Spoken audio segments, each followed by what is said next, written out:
Y'all, I have been having so much fun making homemade pizzas with my Prokan Kano 16-inch outdoor pizza oven, and I simply nailed it, coming up with this winning bacon cheeseburger pizza recipe. Basically, it's everything you like about a bacon cheeseburger cooked on a pizza dough. Let's make it. Huge tip, pay attention. Dust your pizza peel with semolina flour. Semolina flour is gritty and it allows the pizza to easily slide off the pizza peel. All-purpose flour doesn't stop the dough from sticking and burns easy. In a mixing bowl, mix a 1/4 cup of ketchup, 1 tablespoon of mayonnaise, and 1 teaspoon of mustard.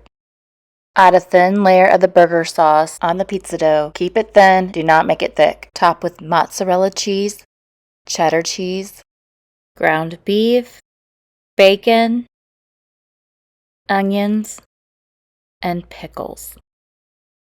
This Prokan Kano outdoor oven is powered by propane and has a rotating pizza stone. This allows your pizza to cook fast and even.